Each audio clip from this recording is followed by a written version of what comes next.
morning. Hello. Oh, okay. Well, first of all, Steph's got herself a new cardigan, which is a moment in and of itself because I never buy myself new things. So yes, the thrust cardigan is upon us.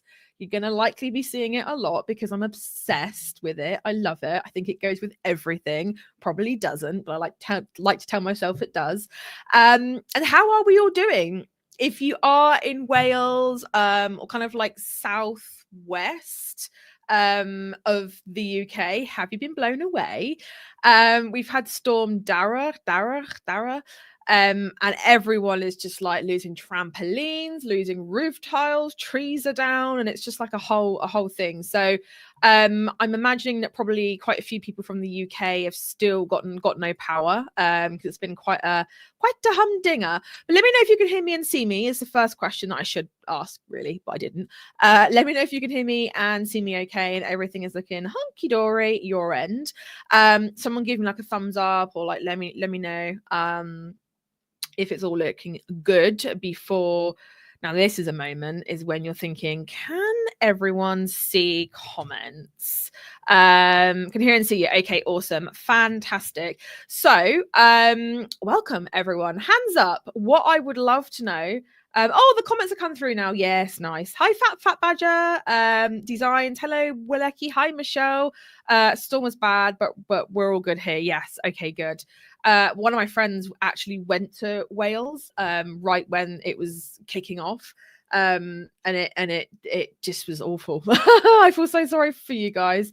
Apparently it's a fourth really bad storm that we've had since October, and I'm like, I can only count 2.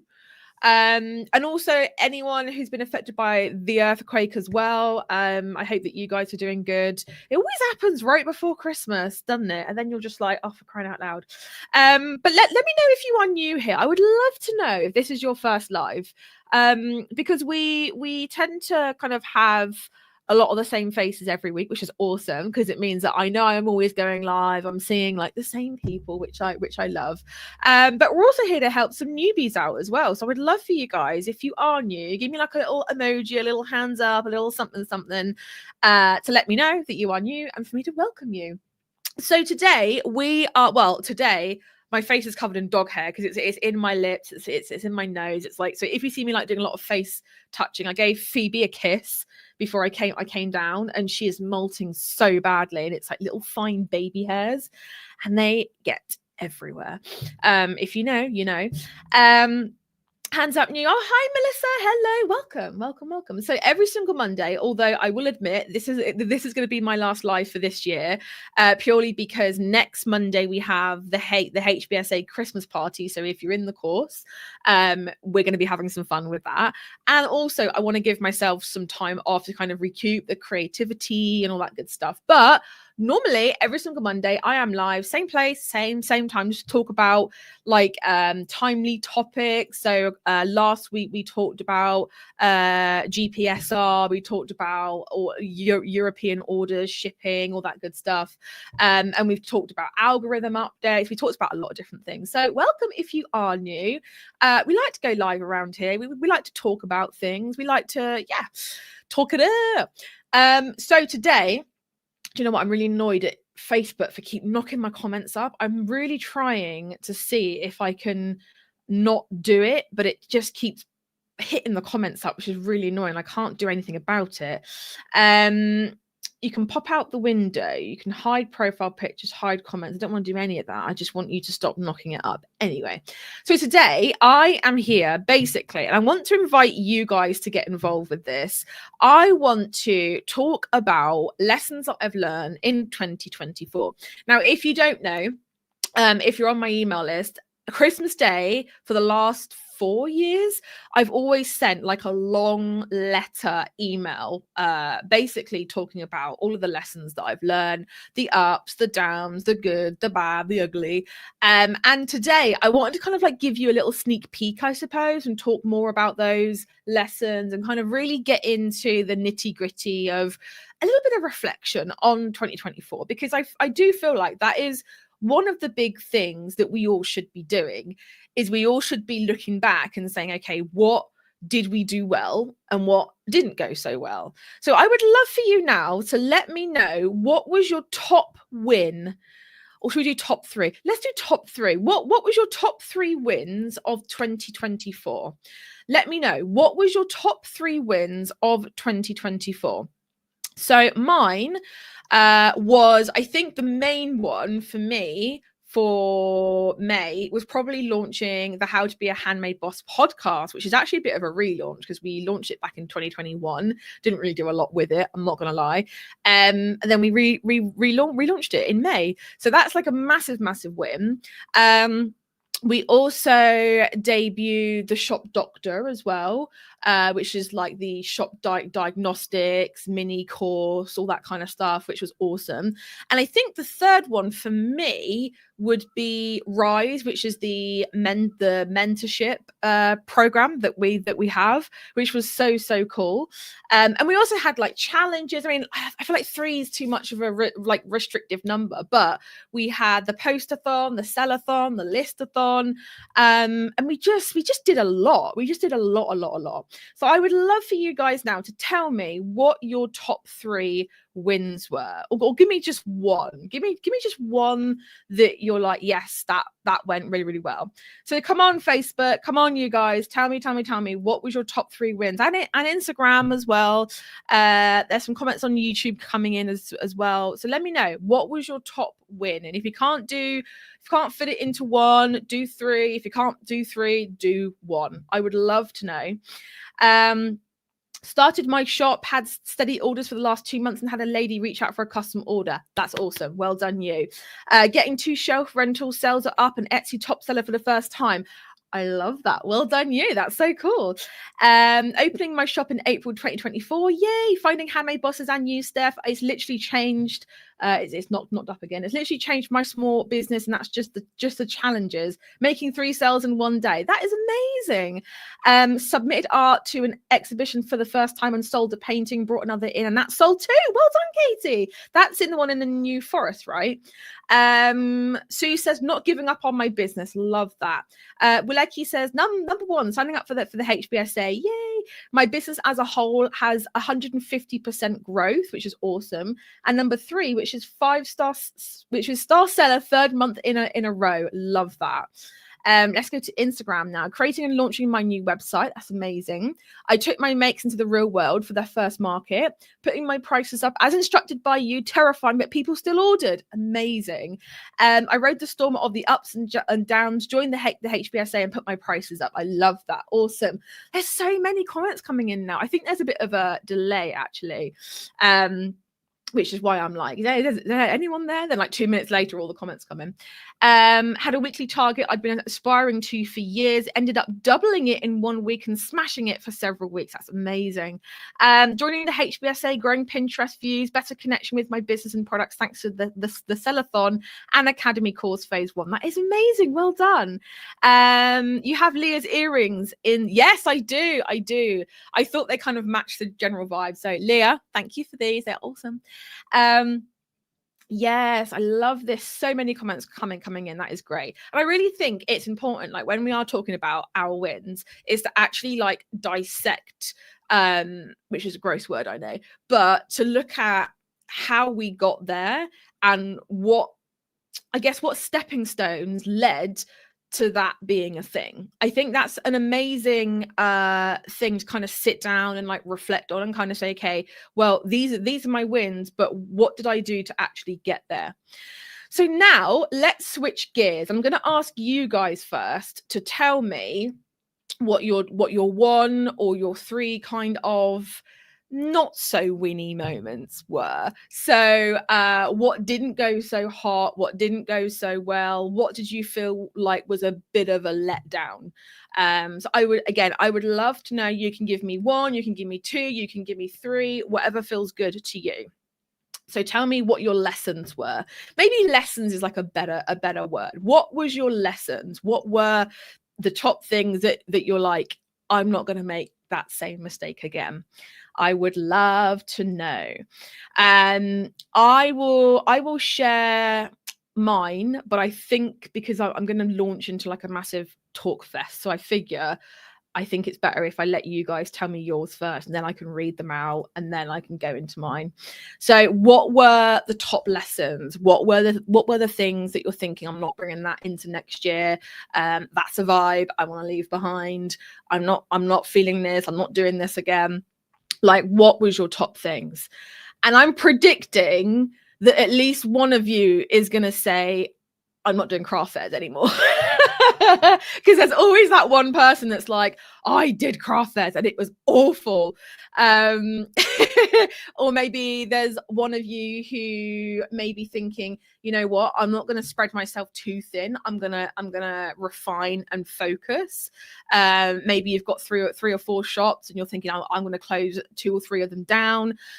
So what are some lessons? Give me some lessons. When I slowed down on social media, my Etsy sales basically stopped. So lesson is trying to develop my Etsy SEO so it works as well. Yes. Got my pricing wrong on an item. Yes. Lessons learned is probably that after doing some markets for the first time, they probably aren't for me. Yeah, I love that. I predicted, Katie, exactly what you're going to say. That's funny. I lost at a fair. Yes. Not yet found my target market. They are out there. Keep digging, keep searching. I actually am signing up for the next craft fair, and I know what I have to do to make a difference over the last one. Yes. Doubting that I can do this around my disabled husband and kids and make a success of a business. So yeah, sometimes it's even like mindset issues. It's even just like having the doubt on your shoulder, be like, that I can't just make and post products and expect to sell, not having a routine that makes me procrastinate. I need to be passionate about what I create. Otherwise, I do not feel fulfilled. Oh, I could have written that myself. Not doing my target market research right the first time. Yes. I know how to make dodgy pictures, so I really have to work on that. Yes. Patience and to stop throwing spaghetti at the wall. Yes, it's speaking in my language. Stop buying more stock and focus on quality rather than quantity. Oh my God, yes. That was me the first, I'd say not actually the first year, I'd say the second year in my jewelry business. It was like, oh my God, yes, I'm going to do this and this and this and this and this. Now I know that I have ADHD. Like, I know that about myself later in life now, but at the time I was like, oh, this is bloody brilliant. It doesn't work. Not being strategic enough, slipping from my 30 minutes a day. Yes. Yep, craft fairs for me. It's been an awful winter for them. I had 8 booked over Xmas and only 4 have taken place. Yes. Top 3 lessons. Number 1, listen to your inner voice. Preach. Don't undervalue your work. Yes. I need to improve social media and marketing. I get results when I do. I just need consistency. Yes. You know what? I am going to say that I'm seeing a lot of social media stuff. So just while we are here, I'm going to flash this up on the screen, which is a completely free thing that we got going on. So on the left or right hand side, we have Social Media Critique Week happening between the 13th and the 17th of January 2025. It's completely free. If you want me, or if you want to be in with a chance of me critiquing your social media, scan that QR code. It takes you to a nice little Google form, and basically I'm going live like I am now, 13th, 14th, 15th, 16th, 17th of January for 5 days straight, critiquing your social media. Now, on the other side, you will see that there is SMS, Social Media Sidekick. That is actually opening up the 15th of January. You have been asking for this for months, and we finally have done it, which is we are in the process at the moment of creating a social media membership, which is social media done for you. You get all of that yummy, yummy goodness there listed out on the side. And if you want to join the wait list for that, then scan that other little QR code there as well. So I'm going to leave that up, take it down in 5, 4, 3, 2. Just remove myself. There we go. Right, I've just added that.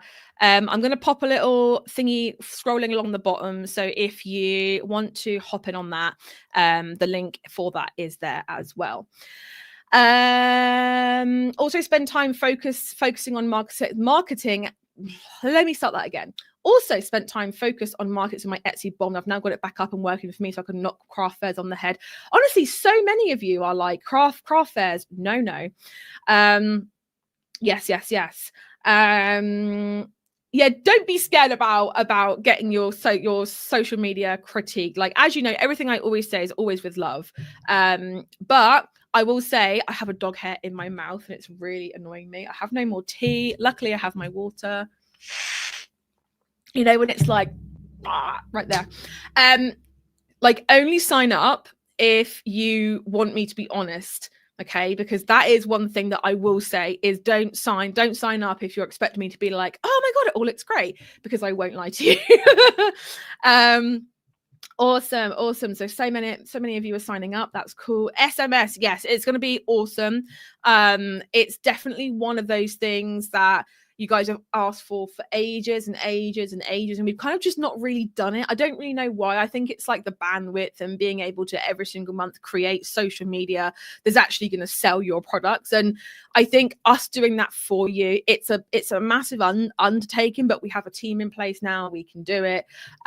So yes, if being consistent in marketing has been something that you're like, okay, I need help with this, because as you can see from the comments, a lot of people are saying, you know, when I focus on it and I'm consistent with it, things happen. I get sales. So if you are prone to being inconsistent with it, then SMS is for you. And it's going to be like a real low price. It's going to be less than a fancy hot chocolate at Starbucks every single week. So if you want to forego your Starbucks coffee, Costa coffee, whatever, and instead get your social media done for your business, get it ticked off of your list, then that is where it's at. All right, so now what I'm going to do is I'm going to spill the tea on the lessons that I learned in 2024. Now, let me tell you, it's been a humdinger of a year. It's been one of those years where when I looked back on my Christmas letter from 2023, I was like, that didn't happen. And it really was something that was it was a toughie. Like, let's call a spade a spade. 2024 was a toughie. The political landscape, the economic landscape, everything was very up and down. 1 minute it was like everything's amazing, then it was everything sucks, then it was like, it was just a lot, right? And I'm sure that a lot of you guys can agree with this, is that, and I feel like especially if you guys were doing your handmade business in 2020, 2021, I feel like everything felt a lot more streamlined, a lot easier. And what I'm finding now, because I've just created the class actually for the SMS, which is talking all about what's working on social media for 2025. I've just literally created and recorded that class literally about finished up 20 minutes before I went live. And something that I'm seeing a lot is people's attitudes towards buying products online has tweaked and changed a lot since 2020. And that is something as a coach that I've seen a lot. People are like, well, I used to be able to post just any old thing and it used to get sales because everyone was obviously at home, COVID, what have you. But yeah, I mean, it really was, right? It really was one of those years that I feel as if it all was either amazing or really crap. So lesson one for me, and I'm kind of embarrassed to say that I forgot what I wanted. And I got distracted by all the shiny things and all of the, I like to call them ego goals, right? Ego goals are basically those things that we think we ought to aspire to because it will look good. People will judge us differently. We will be looked favorably upon. I've still got that hair. And you do them because you think you should. These are things maybe that are like, I want to go on shiny holidays. I want a new car. I want to hit 10K followers on Instagram. If these are things that you genuinely want, then amazing. But if you're doing it because you want everyone else to be able to see what that thing is, rather than you yourself internally be proud of that thing, then that is a huge red flag. And I was red flagging all over the place throughout this entire year. And I redid my dream board about five times. And actually, as you guys know, if you've been with me for a few years, you'll know that my dream board is always something that I like do, I stick to, and it works. This year it's been all over the freaking place. I haven't even really settled on it now, it's just on the wall here. Yeah. So the thing I think that kind of hit the nail in the head for me was I read a book and there was a quote that said this, and it said, and I want you to let me know if you agree with this, if this hits deep. And it is, we are taught as young girls to be good students and to please our authority figures. We become experts at pleasing others, but never ourselves. Oof, I was like, oh my God, yes. And I mean, I'm someone that went to like an all-girls school, and that hit me. I was like, oh my God, yes. And it was like, then as adults, we get into the good girl, high achiever kind of way of life. And I think that then wraps itself into our goals. We want to achieve these things for other people to be happy with us. And it just becomes a whole thing, right? So making sure that you actually, and this is something that I recommend you all to do, is that a lot of the time we say we want to get this thing because it will make us feel insert thing here.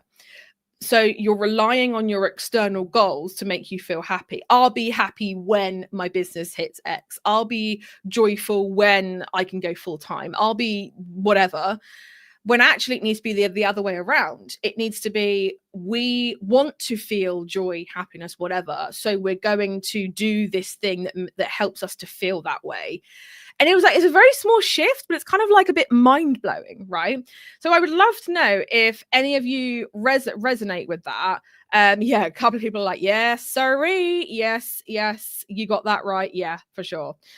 And that was something that I learned the hard way. And I'm still kind of learning it now. And I am still at that point where I'm a bit more lasered in on what I want. But apart from that, I don't have a clear direction. I know what I want to do and what feels good, and creatively what I'm loving right now. But apart from that, I don't really know, which is actually quite a liberating thing, because you can look at next year like a big open slate and feel excited about it, rather than overwhelmed and like, oh my God, strategies and sorting out and planning and all that kind of stuff. So lesson 2 for me was to feel, oh my God, that hair.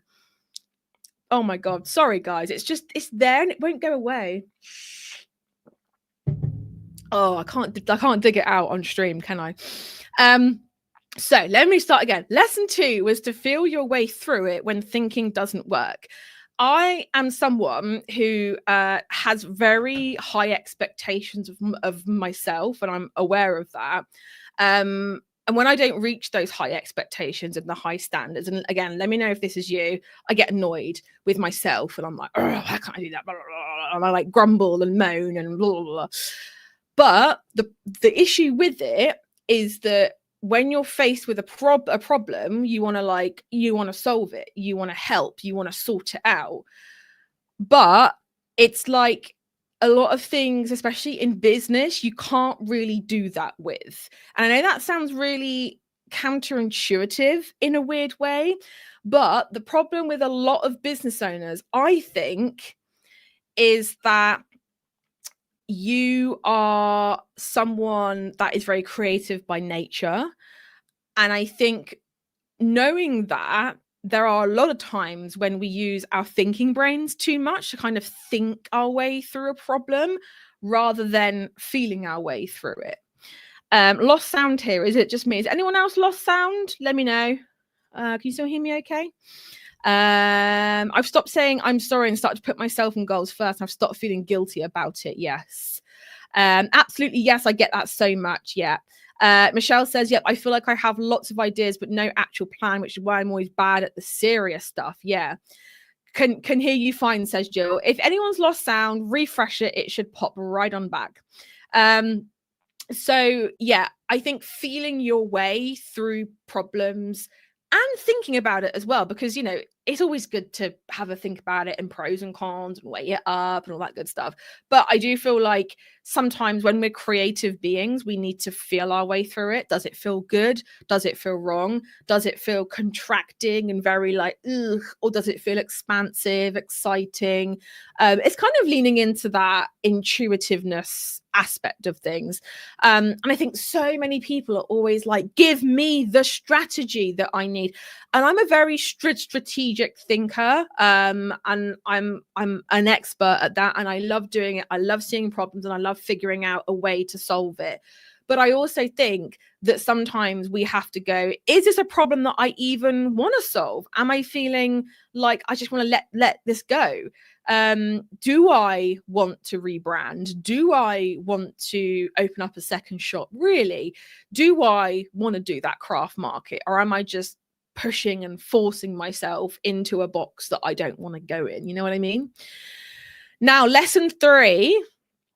Oh, yes. This is really interesting. Like, I have a meeting now. Yeah, of course. Catch up. So lesson 3 for me is, and again, I want you guys to tell me, busy is not your safety net. Busy for me, and I don't know whether this is just like a UK thing. I don't know whether like British people, English people, United Kingdom people, whatever. I feel like whenever I speak to people from other countries, other cultures, this doesn't seem to be as much of a thing, but I would love to know. Busy is not your safety net.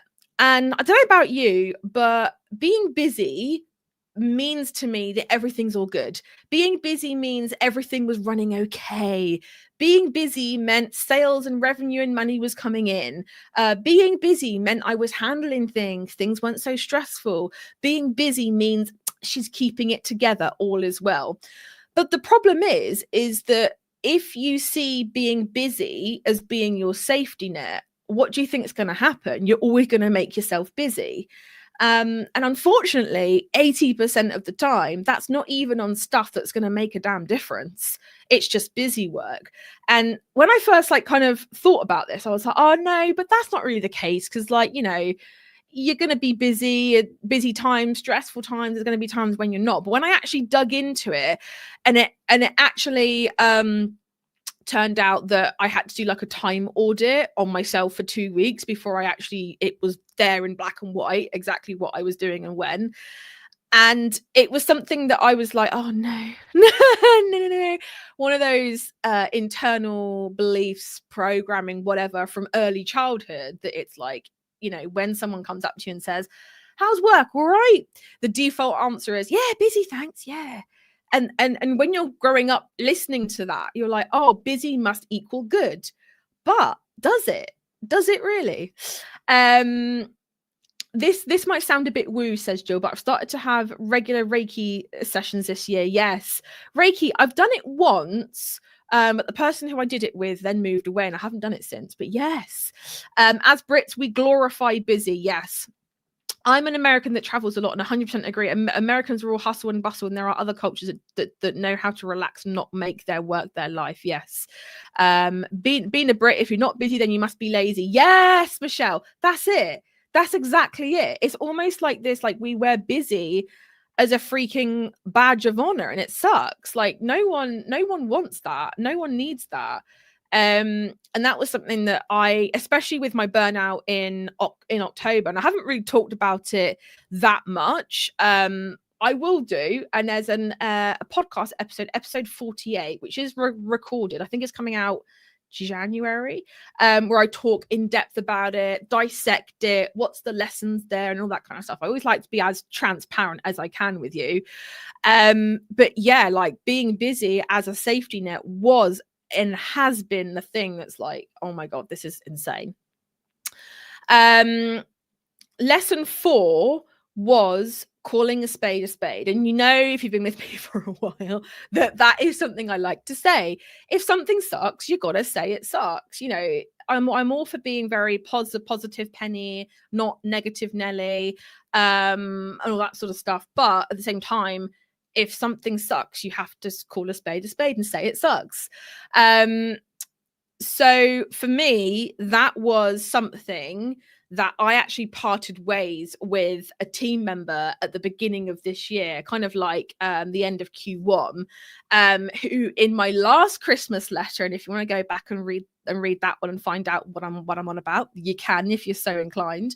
But it was a team member that kind of came into like the friend zone a little tiny bit. And I had like a gut feeling about it, and I was kind of a bit uncomfortable, a bit squirmy about it. Not that she crossed over into the friend zone, because of course, like, that happened and that's great.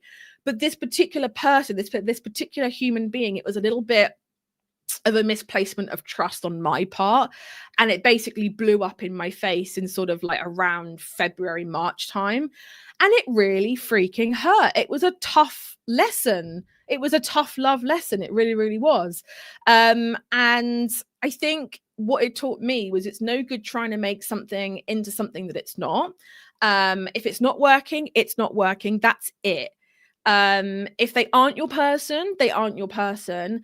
And if they upset you, they upset you. It's kind of like, you know what? Sometimes we can't overanalyze these things. If it sucks, it sucks. If they are a nasty person to you, they're a nasty person to you. And you just got to go, nah, you know what? No, thank you. Be your own affable auntie is kind of how I like to call it, you know? So I would love to know if any of you guys have kind of been through that this year, and whether or not you've kind of felt like, okay, yeah, there has been times when I've kind of avoided, you know, thinking too much about an issue, a problem, something that I've kind of been avoiding calling out to myself, and it didn't work out so well. So lesson 5 for me was taking time off is great, but the crap will still be there when you get back. And I took the majority of August off. I think it's out now, a podcast episode talking about it, what I did, why, all that sort of stuff. But then I burned out in October. So it was kind of like this weird moment where I was like, well, hang on a minute. If I burned out because I was busy and that was the reason why, and the stress and what have you, then surely taking August off, if you burned out in October, that doesn't quite add up. And I started to dig into it, and kind of, I look back and I thought, you know what? It was taking time off.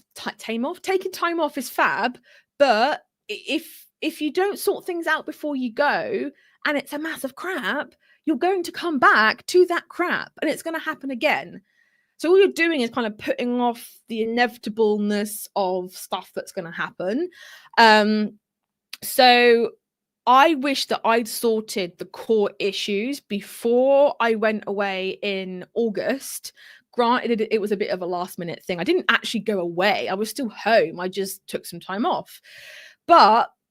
And I don't want to devalue taking time off. It is needed, but so is putting on your big girl pants and sorting out the problems first, and then taking a well-deserved break, knowing that things are in place and things are sorted out. And that for sure is definitely something that I would say for everyone to do.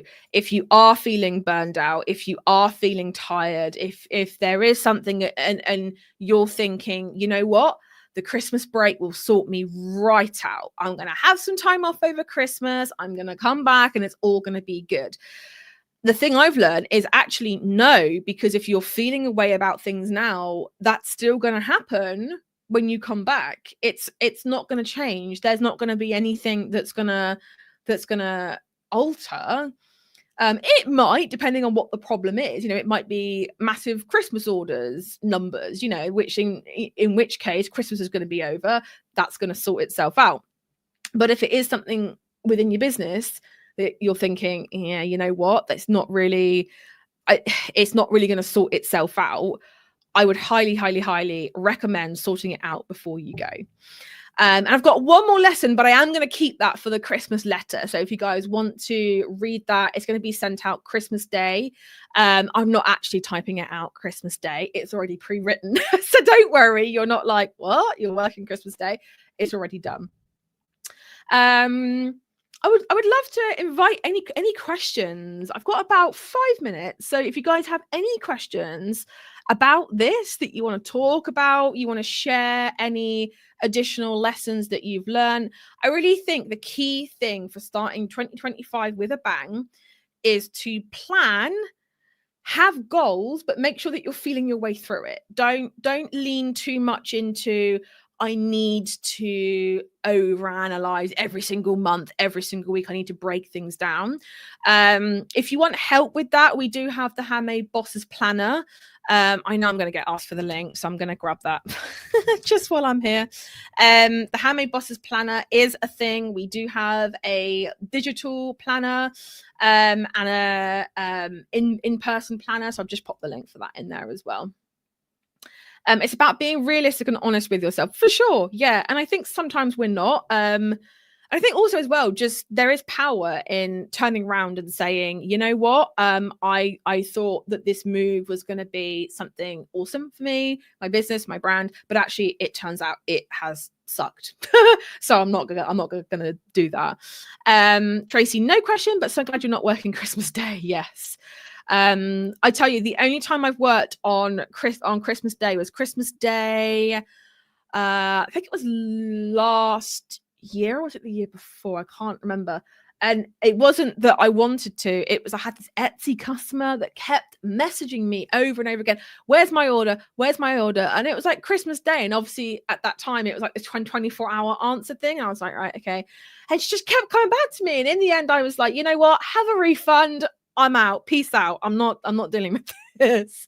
But yeah, that has been my 2024 lessons.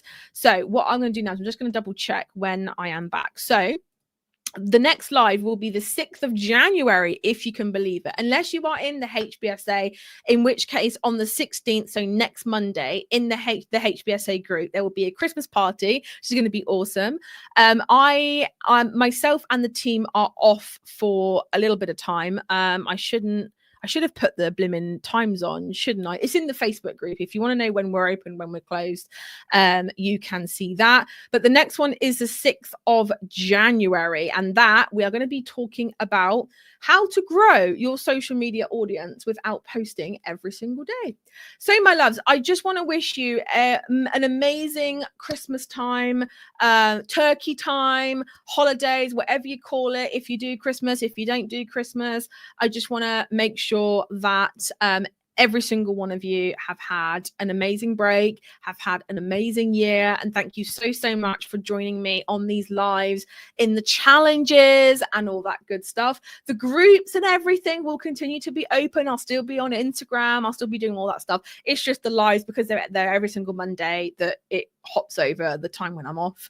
But have an amazing Christmas, guys. I'm not saying I won't be live again on Instagram. I might do like an impromptu live here and there, but I don't want to like promise it and say, yes, it's going to be a thing. Michelle, you need to go and listen to the podcast. Let me find the number for you, because I talk all about ADHD in business. That is podcast episode 35. So you need to go and listen to that one, because that's going to talk a lot more about your question and kind of how you keep everything spinning and keep everything going. But guys, again, thank you to all of you. Merry Christmas, and I will see you all in the next one, which will be next year. We're going to be kicking things off with a bang and helping you to grow your handmade business from a side hustle to a consistent handmade business, consistent 5 figures a month and more next year on Etsy, your own website. We can teach both, and also keep on going, because the world really does need those special creations that only you can bring to life. And do not forget it. Merry Christmas, everyone. Bye.